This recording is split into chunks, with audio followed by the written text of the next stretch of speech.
이렇게 눈길 헤치고 또 이 예배 주소에 오신 여러분들 주님의 이름으로 환영합니다. 그리고 가정에서 또 예배 드리는 분들 또 하나님께서 동일한 은혜로 또 채워주시기를 또한 축복합니다. 또 오늘 오고 싶으신데 눈길 때문에 또 오지 못하시는 분들도 연락이 왔습니다. 여러분들 그런 안타까운 마음도 하나님께서 위로해 주시기를 원합니다. 오늘 우리가 이 아침에 이렇게 예배드리는 이유가 뭘까요? 우리에게 하나님이 필요하기 때문입니다. 오늘 아침 하나님 필요하십니까? 여러분의 삶에 하나님이 없으면 안 되는 줄로 아십니까? 너무 당연하고 바보 같은 질문이죠. 하나님이 필요하다는 것. 그런데 한때는 하나님 없이는 살 수 없습니다. 이러한 고백이 우리에게는 절박한 요청이었습니다. 그런데 어느새 시들해져 버린 질문이기도 합니다. 그 은혜가 너무 당연해져 버렸고 또 어느새 익숙해져 버렸기 때문에 "하나님 나와 함께 계시느니까." 아니면 말고요. 그러면서 자주 일어나는 하나님 부재에 대해서 각성이 아니라 가면 갈수록 무뎌지는 현실이기도 합니다. 그럴 수도 있지. 또 찾아봐 주시겠지. 그런데 이런 이와 관련해서요. 참 좋은 영화가 있습니다. 비록 우리 기독교 영화가 아니고 카톨릭 영화긴 합니다만 이 베네딕트 16세 전 교황과 이 프란치스코 현 교황 두 분의 이야기를 담은 두 교황이라고 하는 이야기 영화입니다. 근데 여기에서 어떤 내용이 나오냐면 현재 이 프란치스코 교황이 교황 되시기 전에 추기경 때 사임 의사를 밝혀요. 베네딕트 교황을 만나서. 근데 그 사임 의사가 이유가 뭐냐면 "저는 더 이상 교회의 영업사원이 되고 싶지 않습니다. 영업사원이 되기 싫습니다."라고 하는 거예요.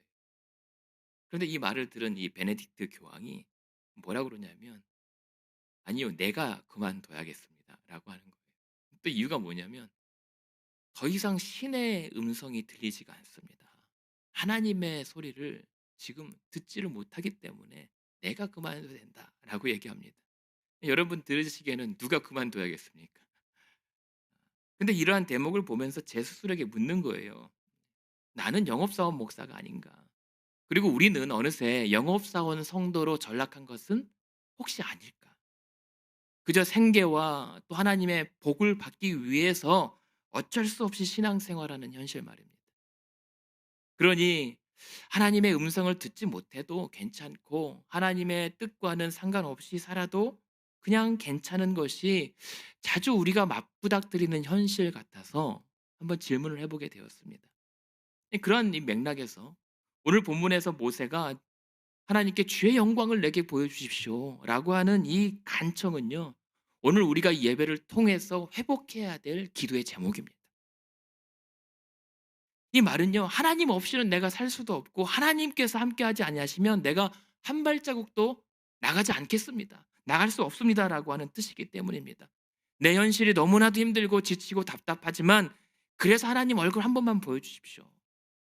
하나님 나를 한 번만 안아주시면 될 것 같은데 이러한 간청 말입니다. 그래서 지금 모세가 하나님께 "제발 우리와 함께 해 주십시오."라고 구하고 있는 거예요. 그런데 우리는요. 먼저 모세가 왜 이렇게 간절하게 요청을 하고 있는지를 살펴봐야 돼요. 그 이유는요. 지금 하나님과 단절되어 있기 때문이에요. 하나님과 이스라엘 백성 사이가 완전히 끊겨 버렸습니다. 그 사건은 32장으로 거슬러 올라가요. 지금 하나님께서 모세에게 이 백성들을 향해서 자기 백성들을 향해서 이제 일러야 할 말씀을 40일 밤낮으로 그렇게 열심히 전하고 있는데 하나님께서 그렇게 열심히 한창 일하고 계시는데 백성들이 뭐라고 하냐면 그 일이 더딤을 보고 아론에게 쳐들어갑니다. 그래서 "우리를 지금 인도해 낼 신을 당장 만들어 내라고 얘기합니다.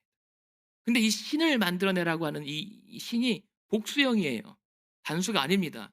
그 말은 무엇이냐면 아무 신이나 빨리 당장 만들어 내라는 거예요. 지금 구름 기둥과 불기둥으로 그 신의 산에 둘러싼 하나님의 임재를 바로 눈앞에 보면서도 하는 얘기입니다. 아무 신이라도 만들어 내라고. 설마 이게 우리 모습은 아니겠죠. 지금 하나님께서 분명히 우리에게 말씀하고 계시고 우리를 위해서 지금 열심히 일해 주고 계심에도 불구하고 그냥 내 눈에는 더딤을 보고 내 방식대로 아무 신이나 붙잡고 하나님 믿는 것 말입니다. 근데 그러다가 결국 이스라엘은요, 엉뚱한 신을 집어들고는 그것이 하나님이라고 부릅니다. 아론이 금붙이로 금송아지를 만들었기 때문이에요. 그러면서 하는 말이 아론도 가관인 것이 무엇이냐면 이것이 이 송아지가 우리를 인도해낸 너희의 신이다라고 얘기합니다. 근데 왜 하필 송아지였을까요? 이 송아지가요, 다산과 다복을 상징하는 애굽 신들 중에 하나였기 때문이에요. 그것만 가지고 있으면 건강하게 되고 부자가 되고 성공하게 만들어주는 위로의 부적 같은 것이었기 때문입니다. 그래 놓고 이 부적이 너희의 신이라고 명령해요. 근데 이 신도 아론이 말하는 신도 복수형이에요. 단수가 아니에요. 그러니까 무슨 말이냐면 이 신들이다라고 부르는 것은 하나님과 다른 신들을 동급 취급하는 거예요. 그래서 다른 신들과 같기 때문에 내가 필요할 때 언제든지 불러낼 수 있는 신. 그래서 내가 마음대로 원하는 대로 다뤄도 되는 신 취급을 한 것이에요. 누구를요? 하나님을. 근데 이것은 애굽의 전형적인 사고방식입니다. 그리고 세상의 접근 방식이에요. 이 또한 혹시 이 아침에 우리 가운데 이런 신들을 하나씩 두고 살지는 않겠죠. 그러면서 이것이 하나님 뜻이라고 우기면서 말입니다. 사정이 이런데도요, 이스라엘 백성들은 뭐 어떻게 하냐면 바로 이 날이 여호와의 날이라고 정해 놓고 번제와 화목제를 드린 채 앉아 먹고 마시고 서서 뛰놀고 있습니다. 이 금딱지 송아지 앞에 앉혀 놓고 하나님이라고 불러대며 예배하고 기뻐 놀았던 것이에요. 이게 무엇입니까? 분명 하나님과는 전혀 상관없는 그들만의 저들만의 광분이었습니다. 오죽했으면 산에서 모세와 내려오던 이 여호수아가 듣고 이 노랫소리가 아니라 무슨 싸우는 소리처럼 들어요. 그만큼 요란하고 요사스러운 광경이 이들의 예배의 모습이었어요. 행여라도 이 모습이 오늘날 교회들의 모습이 아닐 줄로 믿습니다. 또한 아니길 바랍니다. 하나님과 상관없는 기쁨으로 들썩거리는 것. 그런데 지금 저와 여러분에게 이 아침에 이 말씀 앞에서 질문해야 되는 건 무엇이냐면 지금 우리가 기뻐하는 일들과 이유에 하나님이 계시느냐 말이에요. 내가 지금 감사하고 기뻐하는 일들 가운데 만약 하나님의 임재가 없다면 그 하나님이 안 계셔도 내가 건강하고 성공하고 잘되고 형통하고 내가 소유하는 모든 일들이 그래도 괜찮겠느냐 하는 것이죠. 심지어 예배라도 하나님께서 함께하지 않는 예배라도 괜찮겠는가? 그 100세를 사셨던 그래서 100년을 살아봤더니 이 김영석 교수님이라는 분 깨닫는 사실이 있대요. 살아보니 아무리 행복하고 싶어도 행복해질 수 없는 두 부류의 사람이 있대요. 자기가 보기에는. 그 두 부류가 뭐냐면 영적 가치를 모르는 사람과 이기적인 사람이래요. 이기적인 사람은 나만 알기 때문에 그만큼 그릇이 너무 작아서 행복하지 못하고 영적인 가치를 모르는 사람은 영적 가치를 알면 만족을 할 줄 아는데 영적 가치를 모르니깐요. 아무리 재산과 권력과 명예를 쥐어줘도 계속 배가 고프고 허기지기 때문에 계속 불행하대요. 근데 이 말이 우리 신앙생활에도 적용이 됩니다. 나만 아는 영적 이기주의는요. 딱 그만큼만 받고 누리게 되는 거예요. 그래서 계속 허기가 집니다. 근데 더 이 불행한 것은 뭐냐면 믿은 지 오래됐음에도 불구하고 하나님 없이 계속 영적이지 못해서 계속 공허한 거예요, 삶이. 그래서 하나님의 임재가 필요한 겁니다. 그런데 이 백성들이 이렇게까지 변질된 것은요. 전적으로 무엇이냐면 32장 25절 보시면 무서운 말씀이 있는 게 아론의 방자함이 백성의 방자함으로 이어집니다. 아론이 그렇게 느슨하게 믿었기 때문에 백성들이 그렇게 느슨해졌다라고 하는 거예요. 이 말씀을 보고 참 제 스스로를 많이 회개하고 많이 두려워지더라고요. 혹시 나 때문에 나의 이 방자함 때문에 우리 성도님들의 신앙이 방자해지고 느슨해지는 것은 아닌가? 또 나아가서 나 때문에 내 신앙의 느슨함 때문에 우리 가족 신앙이 우리 자녀들의 신앙이 그렇게 느슨해진 거 아닌가? 더 나아가서 우리 교회 때문에 우리 이 땅의 성도들 때문에 우리들의 방자함 때문에 세상이 이렇게 된 것은 아닌가? 그래서 요즘 고작 제가 하는 게 뭡니까? 카톡으로라도 여러분에게 계속 그냥 귀찮게 하는 거예요, 시끄럽게. 기도하자고, 말씀 읽자고, 예배 드려야 한다고요. 카톡 소리 들릴 때마다 귀찮으시죠? 죄송합니다만 제가 할 수 있는 게 그거예요. 이 목회라고 하는 게 그런 거더라고요. 이제서야 조금 알겠는 게 제 성격과 성향에 따라 있는 것이 아니라 이게 사람이 죽고 사는 문제가 달린 거더라고요. 제가 결코 잘나서 기도하자고 하는 게 아니에요. 제가 잘해서 예배하자고 드리자고 하는 게 아닙니다. 이게 저와 여러분 우리 모두가 함께 살 수 있는 길이기 때문에 그런 길인 줄 알고 믿고 있기 때문에 여러분에게 계속 호소하는 거예요. 여러분 함께 기도하고요. 함께 말씀 읽고요. 함께 예배드리기 원합니다. 그렇게 해서 계속 하나님을 찾아야 우리가 살 수가 있습니다. 그렇지 않으면 하나님 보시기에 우리가 어떻게 됩니까? 언제라도 우리는 목이 뻣뻣한 백성이 될 수 있기 때문이에요. 그래서 오늘도 33장 3절과 5절에도 그리고 32장에도 계속 하나님께서 이 백성들을 뭐라고 판단하십니까? 목이 곧은 백성들, 목이 뻣뻣한 백성들이라고 진단하세요. 이게 뭐냐면 하나님의 진멸의 대상입니다. 목이 곧다는 것은 뭐냐면 죄 때문에 고집불통이 되어서 죄기가 불능한 상태가 되는 거예요. 여러분 가축들 이리야 이리 하는데 자꾸만 가기 싫다고 막 반대로 고개 졌잖아요. 그거 말하는 겁니다. 행여 우리가 하나님 앞에서 하나님 이리 가자고 하는데 싫습니다 싫습니다 하면서 내 고집대로 가는 거 그렇게 되기가 십상이기 때문에 우리가 날마다 긴장해야 되는 겁니다. 안 그러면 하나님의 화를 입습니다. 당장 큰 벌은 피했지만 이대로 쭉 간다면 하나님께서요 지금 이스라엘 백성들을 송아지 예배 때문에 벌써 3천 명을 벌하셨어요.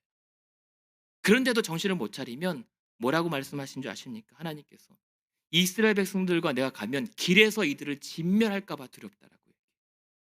또 화를 당할 것이 뻔하기 때문입니다. 그래서 오늘 이 아침에 우리가 예배하는 이유가 그거예요. 세상에 사는 이 죄악의 악순환의 고리를 끊어버리고 다시 하나님께로 돌아가는 계기를 마련하는 것이 예배인 거예요.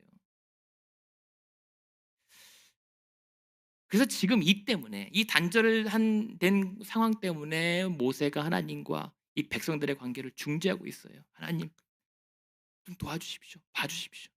그러면서 드는 근거가 무엇이냐면 하나님 이대로 하나님 백성들 벌하시면 가장 좋아할 사람이 누구겠습니까? 애굽 사람들 아닙니까? 애굽 사람들이 보면 저 하나님이라는 분은 자기 백성들 끌어들여서 죽여버렸다고 흉보지 않겠습니까? 세상이 흉보지 않겠습니까? 라고 하면서 하지만 무엇보다도 뭐라고 하냐면 32장에 하지만 무엇보다도 아브라함과 이삭과 야곱에게 해주신 그 약속을 기억해서라도 반드시 축복하시고 하나님 약속의 땅 들어주신다는 그 약속 기억해서라도 우리 용서해 주십시오 라고 한 거예요. 근데 여기서 잘 보면 우리가 아는 게요 결국 우리 스스로에게는 용서받을 만한 근거가 없었다는 거예요. 하나님의 약속 하나님의 영광 외에는 우리가 이 용서받을 근거가 없었어요. 그래서 모세가 뭐라고 얘기하냐면 우리 33장 13절 한번 보시면 어떤 말이 있냐면 모세가 이렇게 기도해요. 하나님 다시 이스라엘을 주의 백성 삼아 주십시오. 이게 무슨 말일까요? 진작 이스라엘 하나님 백성이었잖아요. 그런데 하나님께서요 이 금송아지 예배 사건 이후로 이스라엘 백성들을 뭐라고 부르시냐면 모세 너의 백성이라고 거리를 두세요. 내 백성이 아니라 너의 백성이라고 거리를 두고 계시기 때문이에요. 이런 요청에 그래서 하나님 다시 하나님 백성 삼아 달라고 그랬더니 하나님께서 14절에 뭐라고 답하시냐면 오케이 내가 친히 가겠다. 그런데 내가 너를 쉬게 하겠다라고 얘기했어요. 근데 이 너는 단수형이에요. 복수가 아닙니다. 이 말은 뭐냐면 알았다. 내가 친히 가겠는데 이스라엘 말고 너만 내가 챙기겠다는 거예요. 그 전에는 뭐라고 했냐면 좀 나아진 거예요. 내가 이스라엘 이 백성들 다 멸망시키고 모세 너로 새로운 나라를 만들어 주겠다라고 하셨거든요. 근데 이번에 좀 나아진 거예요. 대신 멸망시키진 않겠다. 하지만 내가 너만 챙기겠다라고 얘기해요. 좀 괜찮잖아요. 모세 입장에서는. 그런데 모세가 뭐라고 하냐면 아닙니다 하나님. 그러지 마시고 16절에 뭐라고 합니까? 나와 주의 백성을 하나님 백성 삼아달라고 또 간구해요. 제발 그렇게 해달라고. 다시 주의 백성 삼고 그 약속의 보증으로 오늘 읽어드렸던 18절에 무엇이냐면 주의 영광을 내게 보여주십시오. 제발 그렇게 하시겠다고 약속해 주시고 그렇게 하시겠다라는 그 약속의 보장을 좀 해 주십시오.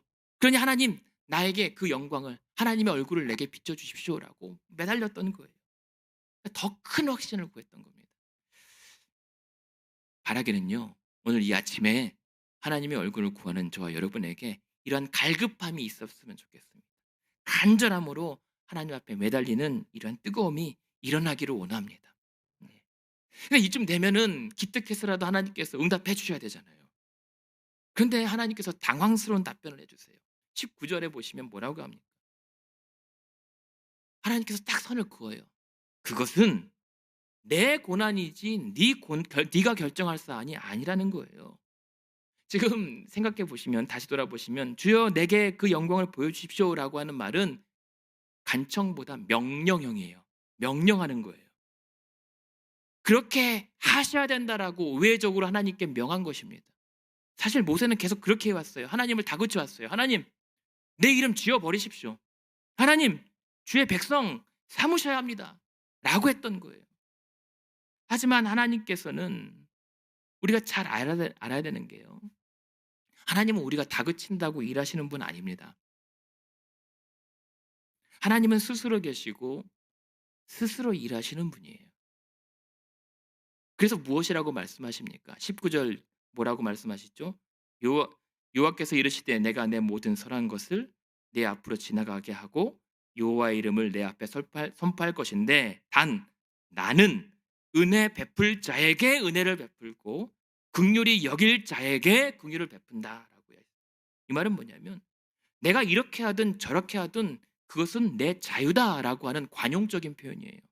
내가 이스라엘 백성들에게 은혜를 베풀든 저주를 내리든 그것은 네가 명령하거나 강요한다고 되는 것이 아니다라고 선을 긋는 거예요. 그것은 내가 원하는 대로 한다. 한마디로 하나님 주권에 달린 거예요. 하나님 주권. 그래서 바울도요. 로마서 9장에 뭐라고 하냐면 이 말씀을 인용해요. 오늘 19절 말씀을. 그러면서 하나님의 주권적인 선택을 설명할 때 인용합니다. 이 말씀이 우리에게 뭘 가르치고 주고 계십니까? 하나님은요. 우리가 용서 버튼 딱 누르면 용서가 바로 나오는 이 자판기 머신이 아니라는 거예요. 우리는 그것을 착각할 때가 있습니다. 하나님은 우리 부탁을 들어주실 의무가 없어요, 사실은. 그래서 오늘 우리가 입는 자비와 긍휼은 당연한 게 아닙니다. 하나님 은혜 구하면 당연히 받는 게 아니에요. 오히려 원칙적으로 하면 하나님의 심판과 벌을 받아야 돼요, 우리의 처지로서는. 그러기에 비록 자격이 없지만 오늘도 우리에게 자비와 긍휼을 베풀어 주시는 것은 전적인 하나님의 은혜입니다. 하나님의 은혜예요. 그래서 은혜라는 겁니다. 그러니 모세에게 착각하지 말라고 분명히 밝혀두세요. 그러면서 동시에 그러나 그렇게 부어주시는 하나님의 사랑이 그 하나님의 그 공의보다 더 크다라는 사실도 함께 알려줘요. 하나님의 사랑과 자비가 하나님의 공의와 그 형벌을 압도한다는 사실입니다. 무슨 말씀이냐면 이제 34장 5절 6절을 한번 쑥 미리 한번 내려가 보실까요? 34장 5절 6절에 보면 하나님께서 그렇게 말씀하시면서 뭐라고 하냐면 6절에 나는 여호와라 여호와라 내가 하나님이다. 그러면서 나는 어떤 분이신가라고 하면서 자비롭고 은혜롭고 노하기를 더디하고 또 인자와 진실이 많은 자다. 자신의 하나님의 속성을 5가지로 설명하세요. 그렇게 자비가 크신 분이다 라고 하면서 그 결과가 무엇으로 나타나죠? 7절에 보시면 그래서 인자는 천대까지 베풀고 악과 과실과 죄는 용서하지만 그 악행은 3, 4대까지는 보응하겠다라고 하는 거예요. 하나님의 사랑은 1000대까지 베풀지만 그러나 이 악을 벌하는 것은 3, 4대까지만 하겠다라고 차이를 두세요. 이게 무슨 말씀이냐면 하나님은 공의의 하나님이세요. 그래서 반드시 죄를 면제하지 않고 벌하십니다. 그러나 동시에 사랑의 하나님이세요. 이 사랑이 그 죄와 벌을 능가합니다. 여러분 7절 중간에 그러나 벌을 면제하지는 아니하겠다라는 말씀이 있잖아요. 우리가 이것을 나중에 또 한번 살펴보겠지만 이 말씀을 우리 믿는 자들이 기억해 둬야 됩니다. 하나님께서 죄의 책임을 물으신다는 거예요. 죄의 책임이 없다는 말이 아닙니다. 구원받았으니까 죄 져도 된다는 게 아니에요. 회개하고 용서를 받지만. 그럼에도 불구하고 대신 무슨 죄든지 회개하면 반드시 용서하시고 회복하신다는 말씀이 이 말씀이에요. 6절 7절 말씀. 그것이 성경의 가르침입니다. 그래서 오늘도 우리가 회개하고 하나님께 구하면 응답해 주시는 거예요. 그런데 만약 이렇게 하나님께서 말씀하신데도 계속 심판의 길로 가는 것은 그때부터는 하나님 책임이 아니라 자기 책임인 거예요. 그래서 결국 어디로 갑니까? 지옥 가는 거예요. 그것이 하나님 책임이 아니라는 거예요.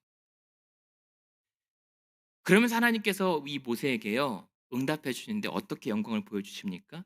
다시 20절 보시면 하나님께서 그 하나님의 영광을 바로 보지 못하게 하시고 그 지나가는 뒷모습만 보게 하세요.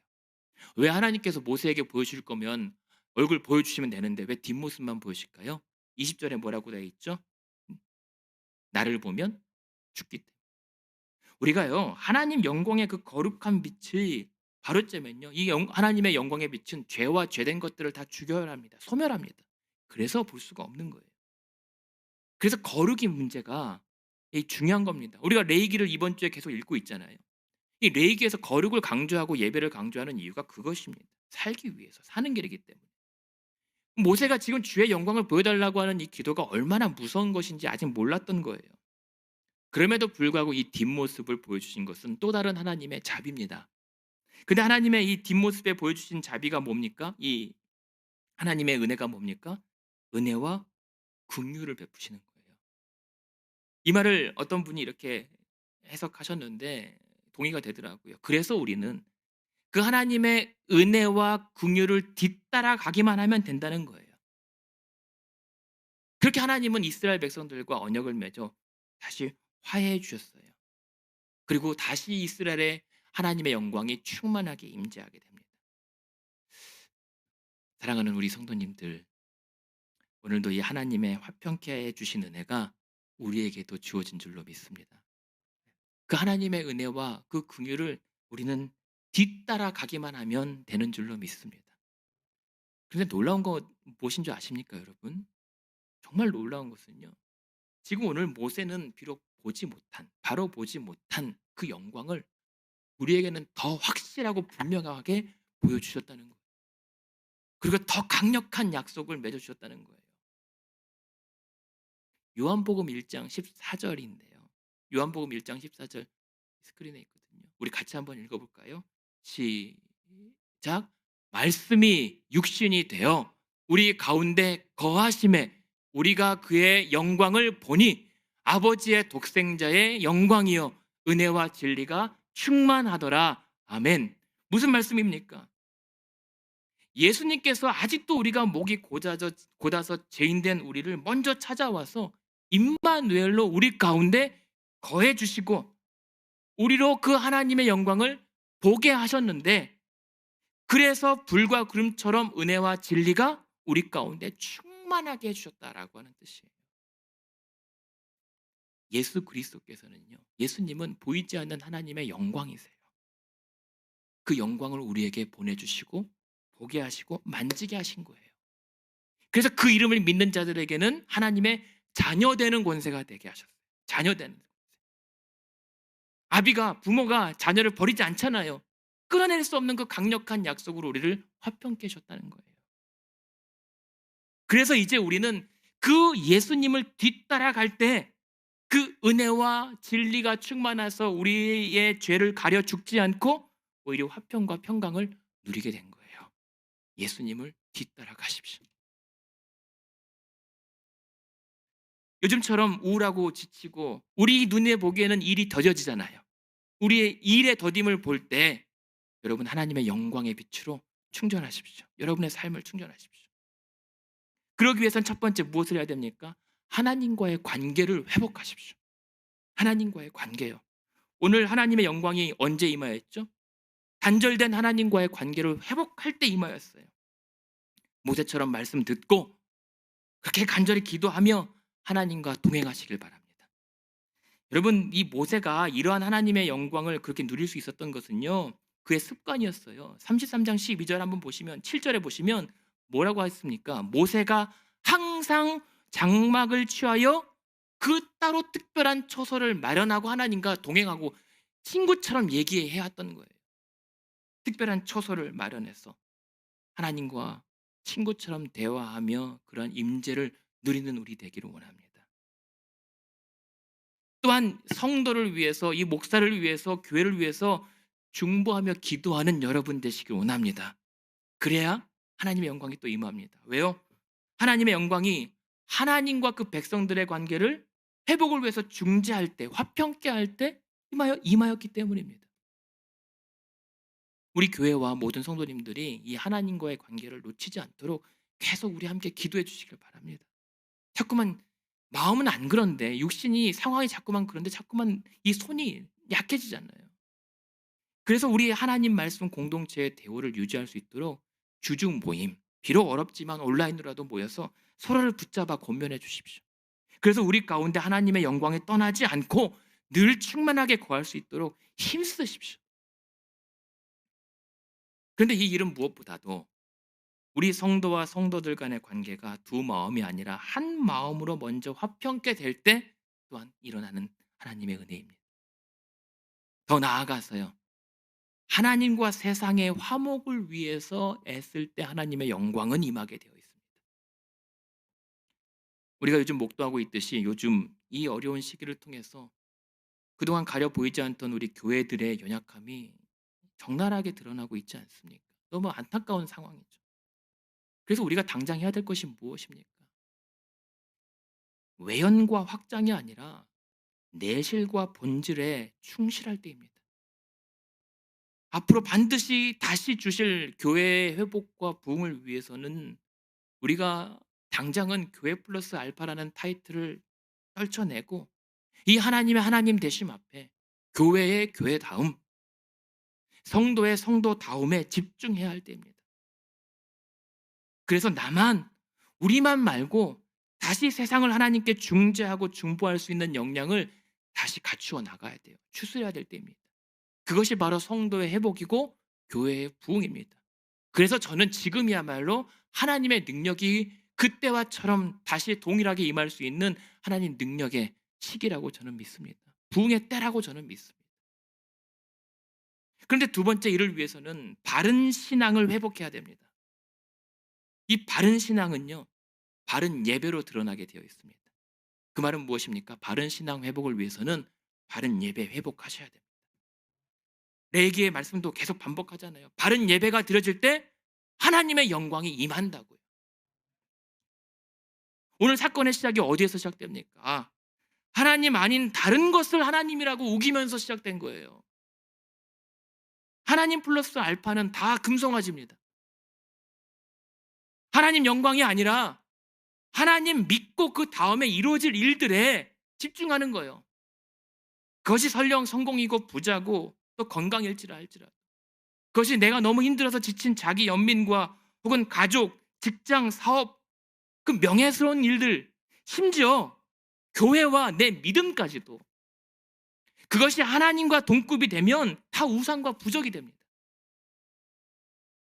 바라기는 이 시간 우리가 예배를 드리면서 그 모든 플러스 알파를 떼어내고 먼저 하나님의 영광, 이 하나님 되심 자체를 구하시기를 바랍니다. 우리가 그렇게 하나님의 그 영광 그늘 아래 들어가면요, 그 그늘 아래 여러분들을 괴롭히는 모든 문제들은 자연스럽게 소멸되기 마련입니다. 또한 바라기는 오늘 이 예배가요, 어리석은 이스라엘 백성들처럼 여호와의 날이라고 정해놓고 자기들끼리 앉아서 먹고 마시고 뛰놀고 만족해하는 이 요상한 자리가 되질 않길 바랍니다. 우리는 분명 안 그러겠죠. 그런데요, 이 예배의 회복, 이 예배의 감격 없이는요, 우리 삶에 감격이 없습니다. 여러분 삶에 요즘에 기쁨이 없는 건 예배의 기쁨이 없기 때문이에요. 그 회복이 없기 때문입니다. 여러분, 오늘 온라인 예배와 또 비대면의 경건 교제가 1년이 다 되어가는 이 지점에서 저는 오늘 말씀이 우리에게 주시는 준엄한 하나님의 말씀임을 믿습니다. 여러분의 예배를 점검하셔야 됩니다. 이것이 예배인지 아니면 행여라도 이 인터넷 송아지를 앞에 가져다 놓고 그냥 여기저기 내 귀에 맞는 채널을 찾아가며 자기 위안 삼는 것은 아닌지 말입니다. 아니겠죠. 아닌 줄로 믿습니다. 그게 더 심각한 문제는 뭐냐면 아예 예배 드리는 것조차 잊어버린 분들이 있다면 우리가 흔들어 깨워야 됩니다. 그게 우리 모두가 사는 길이기 때문이에요. 여러분 예배 주일 한 번이라도 교회 나와서 예배 드리고 난 그때와 지금이랑은 어떻게 달라졌습니까? 오늘처럼 눈 오는 길에 그런 걱정 없어서 편하긴 해요. 걱정도 안 되고 저 입장에서는. 괜히 운전 때문에 힘드실까 봐. 하지만 그만큼 육신이 편한 만큼 우리의 영혼은 얼마나 황폐해졌습니까? 좋은 의도로 잘 포장된 도로를 따라갔더라도 엉뚱한 목적지에 도착할 수 있다는 말이 있습니다. 아무리 의도가 좋아도 결과가 나쁠 수가 있다는 거예요. 우리 예배가 그럴 수 있습니다. 어쩔 수 없는 대안이고 그래도 조금 유용하고 하지만 그것이 잘못될 수 있다는 거예요. 그래서 이를 위해선 무엇보다도 마지막으로 예수 그리스도를 회복해야 됩니다. 우리 신앙에서 예수님을 회복해야 돼요. 그 이름을 다시 찾아와야 돼요. 왜요? 이러한 예배의 실수를 범하지 않기 위해서는 우리 중심이 아니라 하나님 중심의 예배를 드려야 돼요. 그래서 그것은 모든 신들의 이름으로가 아니라 오직 예수 그리스도의 이름으로 기도하고 예배할 때만 가능해지는 것입니다. 죄로 인하여 단절된 하나님과 우리의 관계는 오직 예수님만 화평하게 하실 수가 있습니다. 이를 위해서 일의 더딤을 보지 말고 하나님의 영광이신 예수 그리스도를 바라보십시오. 우리 신앙에서 그 이름을 회복하고 예수님과 연합하며 동거하면서 그분을 우리가 닮아 살아갈 때 하나님의 영광은 다시 여러분 가운데 우리 가운데 찾아와 충만하게 임해 주실 것입니다. 그리고 그 일들은요. 지금 여러분들의 근심을 그리고 의심을 덮고 여러분을 안심하게도 하고 평안하게도 하고 누워 잠자게도 하시는 성령의 충만한 인도로 나타날 것입니다. 여러분이 말씀 읽을 때 그 말씀 가운데 주시는 확신이 그것이고 여러분이 힘들고 짜증나고 답답해도 틈내어 하나님 앞에 기도할 때 주시는 평안이 그것입니다. 내 입술이 너무나도 힘들고 떨어지지 않음에도 불구하고 내 떨리는 입술 열어서 주를 찬양할 때 주시는 기쁨이 그것입니다. 그리고 우리가 서로 함께 할 때 주시는 위로가 그것이고 우리가 함께 비록 다 한 자리에 모여 있지 못하지만 영으로 각자 초소에서 함께 예배할 때 주시는 소망이 그것입니다. 그 힘으로 오늘도 내게 주신 십자가를 나도 짊어지고 따라갈 때 주시는 그 애통해하는 마음이 그것입니다. 그렇게 이번 한 주와 내일부터 시작하는 이 2월의 세 달 우리 가운데 충만하게 임재하시는 하나님 영광의 그 빛을 다시 보고 듣고 경험하는 성도와 우리 교회 되기를 주님의 이름으로 축원드립니다. 기도하겠습니다.